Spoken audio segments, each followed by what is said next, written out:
Hey scrappers, if you're looking to figure out what materials you should sell this week or hold this week, now is the time to do it. Our weekly report is going to give you that information, up-to-date market news, pricing. Let's get right into it and we'll talk about it inside.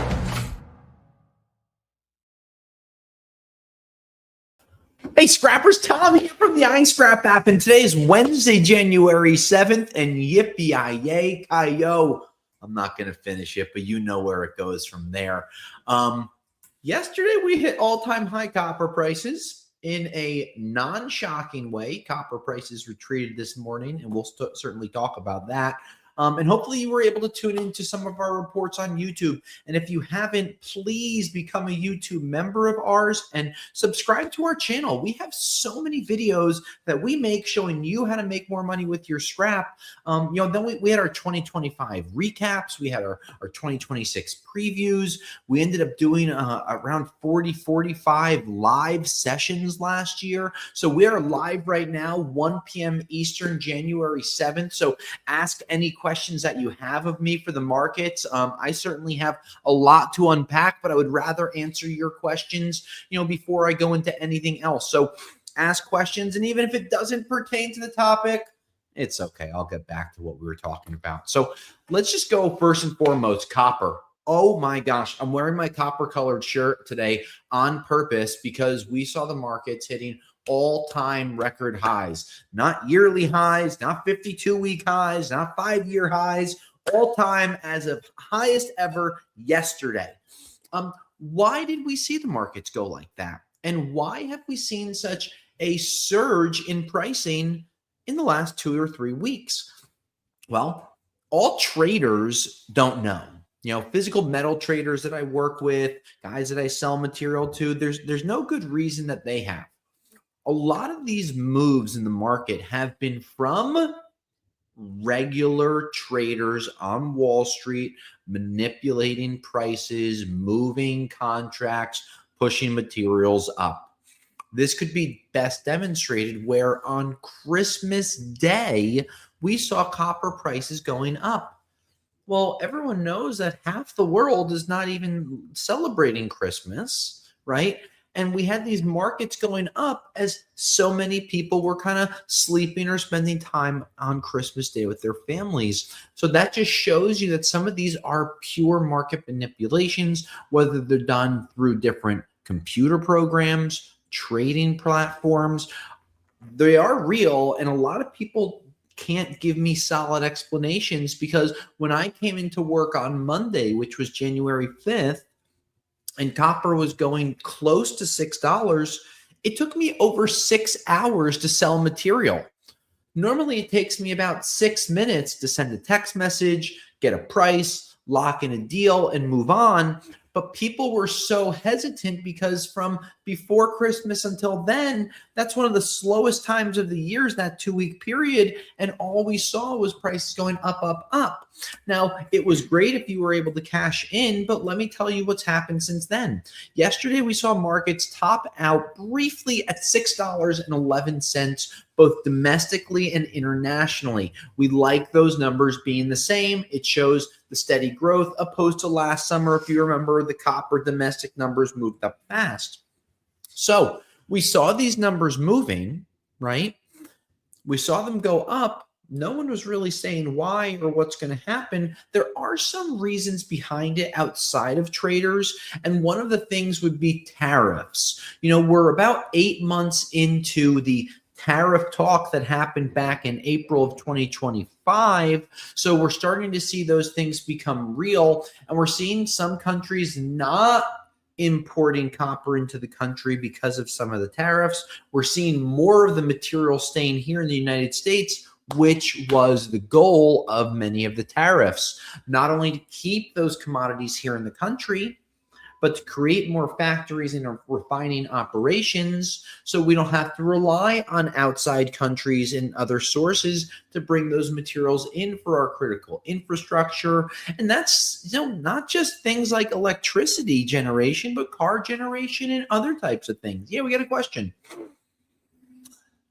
Happy New Year, Tom. Do you buy hard drives online with one of your websites? No place where I live will buy them as a hard drive.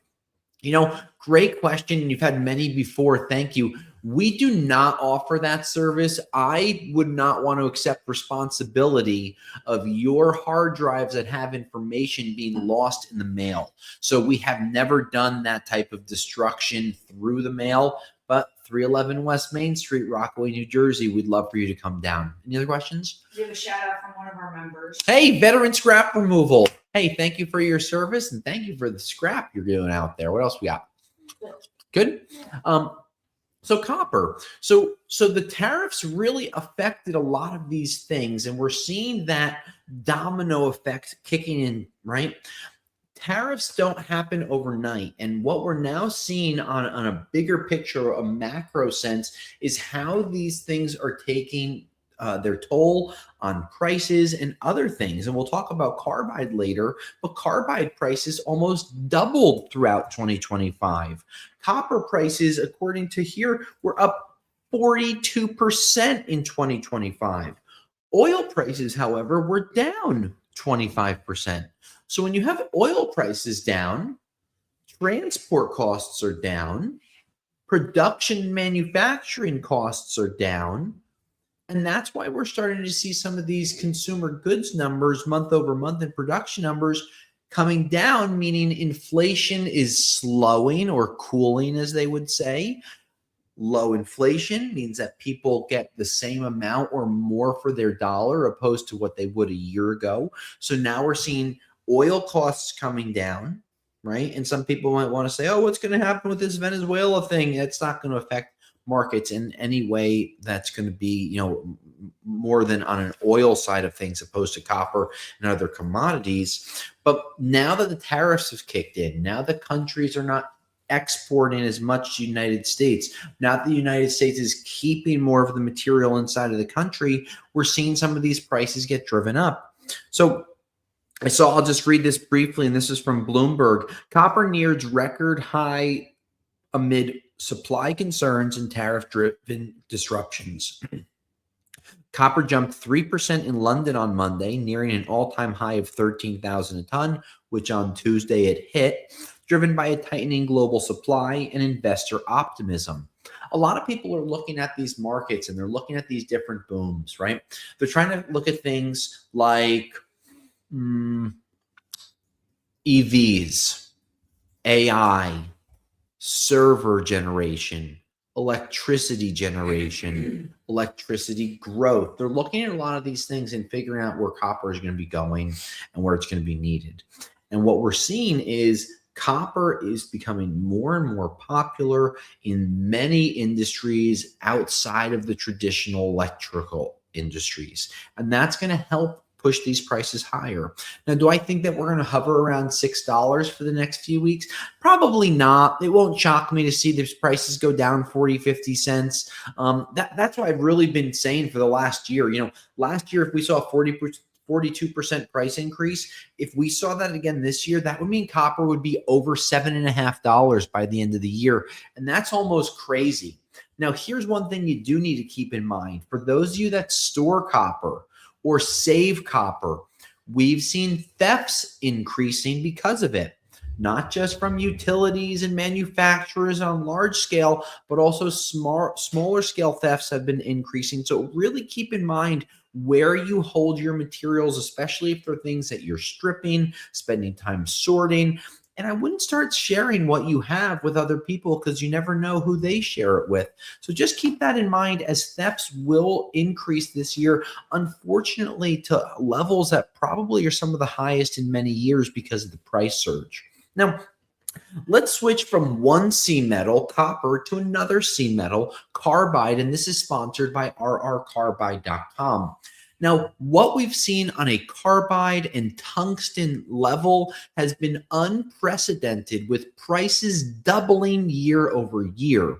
We were paying $7 a pound for carbide a year ago. Today, our price on the lowest amount of weight, 1 pound, is nearing $15 a pound. So now we're seeing carbide and tungsten prices increasing. And why is that? A couple of reasons. Reason one, the Chinese stopped exporting it.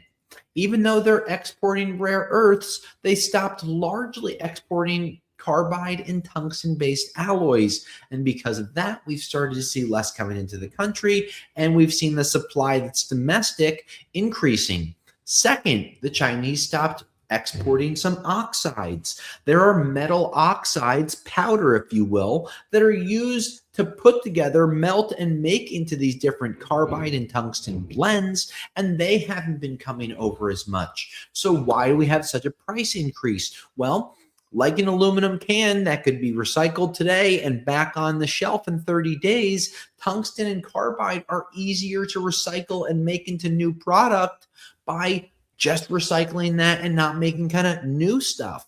So now what does it show? That the price has increased. There's not enough supply to meet domestic demand. And that's why we've seen these prices increasing. The team over at rrcarbide.com not only provides 10-day price locks similar to RR Cats, but they're also providing free shipping bins, labels, and insurance on these products. So if you're looking for a quote on carbide or you know someone that has it, please reach out to the team at rrcarbide.com. Now, let's go to another C word that's been going crazy, and that's cats. Meow, meow. We got a question? Shoot, give it to me. Peter, hey, nice to see you, Peter. Why should copper prices be cheaper? Not enough demand, miners dumping too much metal into the markets. I think they're going to be cheaper because the run-up in trading increased the pricing so much. Metal mines are still producing. There's still mines going into effect this year, being drilled or put into production over the next few years. But when you see prices jumping 42% in 2025, 5% already the first few days of 2026, that's too quick of an increase in the last month, especially since November 1st. We went from like a $5.30 level up to $6, just like that. That's probably why we're going to see those prices coming down. Peter, thank you for your materials you sent us in the mail, and thank you for the great questions. Catalytic converters. Now, we saw platinum hitting all-time record highs. We saw palladium hitting multi-year highs. And at one point, we were only 5% off the all-time record high on palladium. Even rhodium, which started the year in the $4,000 to $5,000 an ounce mark, has eclipsed $9,000 an ounce. Now, some of the reasons that these catalytic converter prices have gone so high is Europe. Europe, similar to the United States, have rolled back some of their electric vehicle mandates as they have not been as widely adopted as many people thought they would have. Because of that, you're going to see more ICE engines, internal combustion engines, being put into the markets, more hybrids being produced, meaning that they're going to be wanting to capture more carbon using higher grade catalytic converters. And we're going to see the auto sales on these ICE engines increasing. And that's why we're seeing more of a resurgence and surge in pricing when it comes to the precious metals for catalytic converters.